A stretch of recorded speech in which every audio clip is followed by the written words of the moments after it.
justement. Il n'a jamais perdu. Oui. Il a perdu aucun match. Oui, aucun match. Il a fait des c'est ça. matchs nuls. Des matchs nuls. On a raté, Oui. on a raté Voilà, des donc il objectifs. faut le Ça, dire. c'est une bonne faut le question. dire. Oui, oui, ça, c'est une bonne Après- question, très après, bien. Oui. les deux compétitions, c'est pas dans les mêmes conditions. Ouais, mais Que les ce stats, soit, elles sont là. point de vue effectif, préparation, l'état de forme des joueurs. Et en plus, les départs, par la suite, Exactement. parce qu'il y a des Beaucoup de cassures à joueurs chaque fois.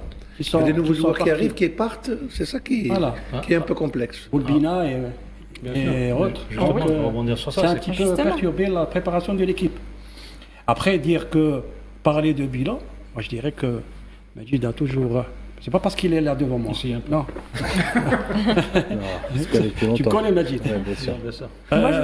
Parce que Majid, il a fait du bon travail, il nous a fait rêver.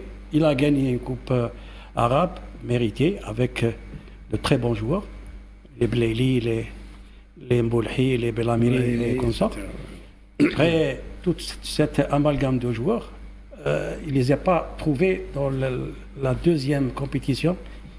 Donc pour moi, je ne vais pas dire un échec, mais au contraire, je dirais que c'est une bonne expérience. Après, dire que Majid a raté son objectif, oui, il a raté. On a raté. C'était quoi l'objectif? C'était d'aller plus loin possible et de la Il est gagner. allé loin quand même. De la gagner. Non, Justement, non. Moustapha, Je j'ai pas la je même dirais lecture. qu'il n'a jamais perdu. Après, Oui, quand mais, tu mais rates. je dirais en termes d'objectifs, il n'avait pas d'objectif. Justement, tu sais quoi, Karim, excuse-moi, je te coupe, c'est qu'on avait cette discussion lors de la dernière Coupe arabe. Mais quand tu fais son bilan d'une manière globale, pour moi, le véritable objectif, c'est de préparer des joueurs au haut niveau. Et moi, c'est ça la chose positive aujourd'hui. C'est sûr que toutes les équipes veulent pour gagner, donc il a eu la chance de la gagner première Coupe arabe, il fait la finale ici. Justement, il avait parié Contre la sur des joueurs justement qui Mais n'avaient moi, pas pour moi, d'expérience. la C'était ça réelle le pari gagnant. Pour moi, la réelle satisfaction, bien sûr, quand tant compétiteur, tu as envie de gagner toutes les coupes.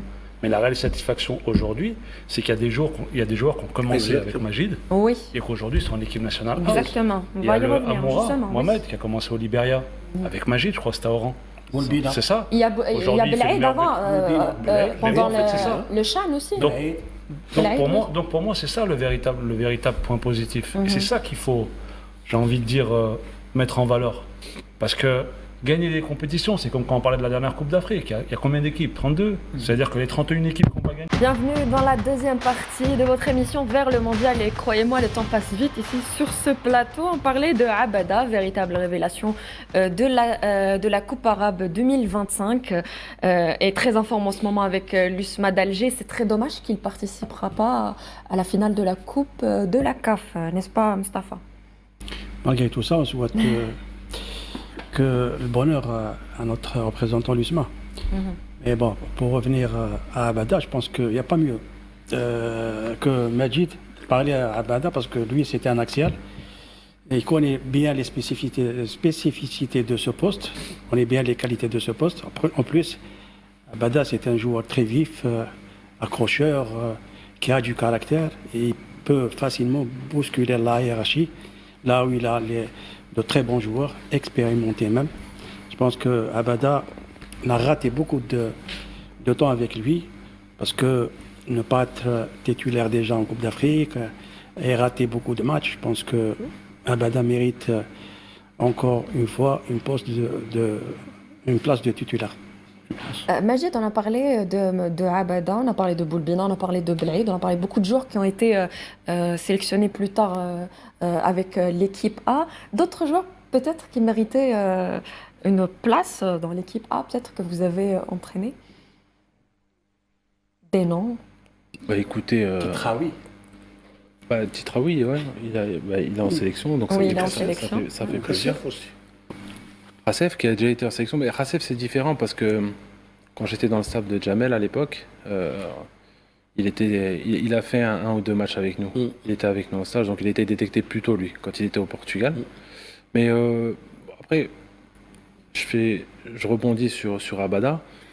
Je pense que c'est un profil, c'est quelqu'un de très réservé, travailleur. Je pense qu'il faut le laisser dans sa petite bulle.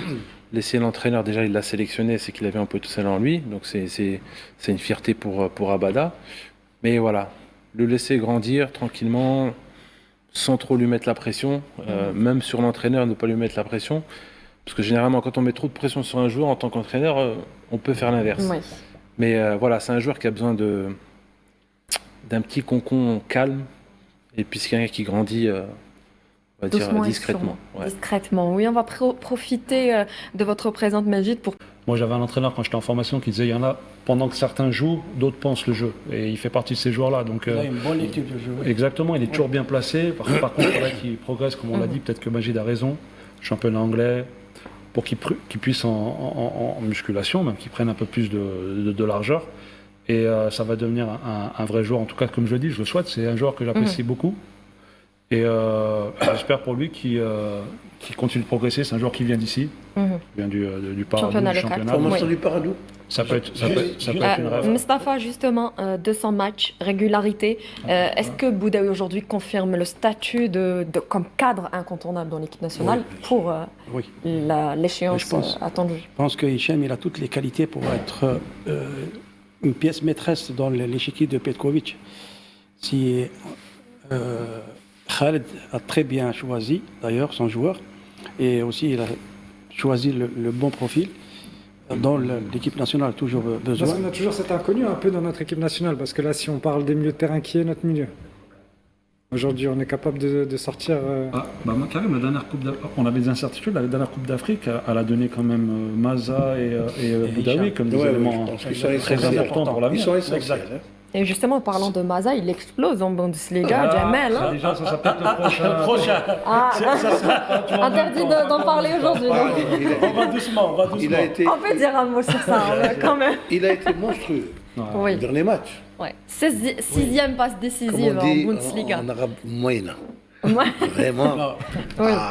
Il a été extraordinaire. Il est justement en train d'exploser ou s'imposer comme l'un des jeunes profils prometteurs, les plus prometteurs du 20 ans football à peine, algérien 20 en ans Europe. avec cette vista, cette aisance, maturité, il a un culot extraordinaire pour ce joueur. Maintenant, rare des joueurs qui vont vers la verticale, ils trouvent des solutions de situations très difficiles. Et justement, il est convoité par plusieurs clubs. Moi, c'est une question ouverte à tout le monde. Quelle serait la destination idéale ou le championnat idéal? L'Angleterre toujours? Chacun ses sensibilités. Ça dépend. Ouais, L'Angleterre n'est pas à Manchester City. Je vais te dire pourquoi. Parce que s'il part à Manchester City, il va goûter au banc de touche beaucoup plus qu'au terrain. Parce que avec Guardiola, je crois qu'il faut vraiment souffrir pour avoir sa place comme titulaire. Vraiment. Êtes-vous d'accord? Moi, je le vois bien, honnêtement, à une équipe comme l'Atlético de Madrid. Ok, Karim? Ouais, c'est difficile à dire.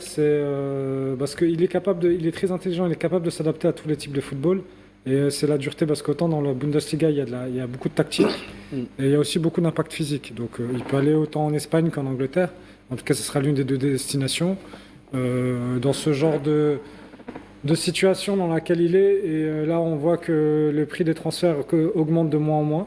Je veux dire, si on parlait au début de l'année, au mois de février, on parlait d'un transfert à 30 millions d'euros. Là, maintenant, les chiffres qui sont annoncés, ils sont à 70. 90. 90. En tout cas, il devrait partir. Et Leverkusen est assez connu pour moi, avoir été dedans à des alentours de 100 millions, au moins. Vu ce qui est en train de se passer, ça dépendra aussi de la Coupe du Monde qu'il fera. Donc ils attendront dans tous les cas. Et ils sont aussi capables d'attendre encore une année si lui il estime devoir faire encore une année parce que pour avoir parlé aussi avec son entourage, il est très bien entouré, ils sont tous très simples, ils sont pas pressés, ils veulent de la durée, de la continuité. Et ça se voit, tu sais que ça se voit même dans son jeu, qu'en fait il a un environnement stable et tout ça. Il n'a que 20 ans. À l'aise. Donc il a tous les ingrédients. C'est ça, il respire football et il dégage une maturité de dingue en fait. On oublie qu'il a cet âge-là. Et il est simple, il est facile. Et vraiment, je pense que lui, ça va être un vrai atout pour nous pour les années à venir.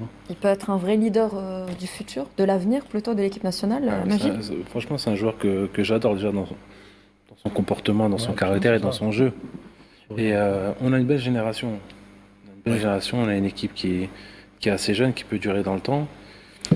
Et après, je le dis aux supporters, si on a les résultats, tant mieux, mais c'est pas le plus important. Parce que une génération qui arrive, il faut prendre le risque, comme le fait Petkovic, de faire entrer une nouvelle génération.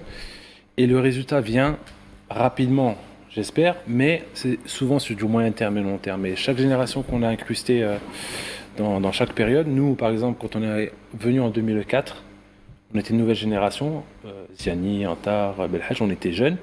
on a mis 4 ans. 4 ans d'échecs pour finir en beauté avec une Coupe du Monde. Donc, je pense que cette génération va être plus rapide dans les résultats.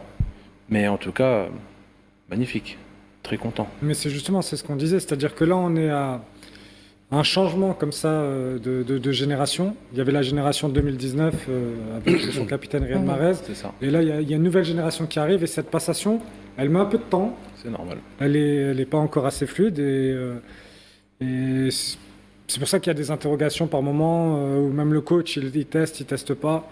Et là, la Coupe du Monde qui arrive, on n'arrive pas avec une équipe totalement établie, sur laquelle on a des certitudes. On est dans cette transition. On est encore dans une transition. Et c'est ça que des fois, c'est difficile pour le grand public de le comprendre, parce que nous, on veut du résultat, on veut gagner, on est là, on se compare et tout. Et en tout cas, ce qu'on peut dire, c'est que dans 4 ans, on aura des vraies certitudes, parce que là, on aura des joueurs qui seront à maturité. Mazak aura 24 ans, tous les petits jeunes qui auront un petit peu plus de bouteilles, et ils arriveront sereins dans une grande compétition. Et là, on pourra viser quelque chose. Majid a très bien résumé la chose quand il a dit qu'on a une très bonne génération. Si on voit l'âge de quelques joueurs qui sont là, comme Brahim, comme Titraoui, comme Boulbina, comme Belaïd, comme beaucoup de joueurs, beaucoup de jeunes joueurs qui intègrent cette équipe. Donc pour moi, c'est une transition, mais qui met du temps à être... J'ai une question pour Majid, parce que quand on parle de Boudaoui, tu dis il faudrait qu'il aille dans un autre club, mais un joueur comme Boulbina, qui joue, le fait qu'il joue comme ça aux Émirats, Qatar, oui. T'en penses quoi? Parce que est-ce que ça va lui permettre, parce qu'on voit qu'il a un gros potentiel, mais est-ce que c'est pas justement un frein de... Non, je pense pas, parce qu'il est entre de bonnes mains déjà. Et puis le club, je le connais, c'est un club qui travaille bien. Certes, le championnat du Qatar, c'est pas le championnat européen, mais tu sais, tu peux avoir des cas comme Bagdad qui a joué toute sa carrière dans le golf, ça lui a réussi.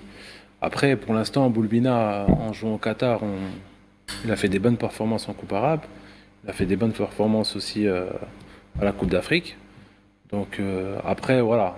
Même en championnat de Ligue asiatique aussi, il a fait de bonnes performances. Oui, il a fait des bonnes performances.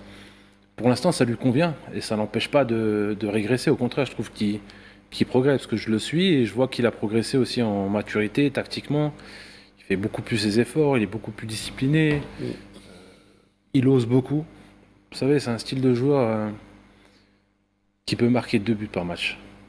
Je sais pas, je lui dis Adel. C'est justement parce qu'avec tout ce potentiel qu'on connaît... Après, c'est à lui qu'il faut poser la question. Mais je pense que la transition, pour l'instant, elle n'est pas critique. Il est question qu'il quitte. Hein. Il est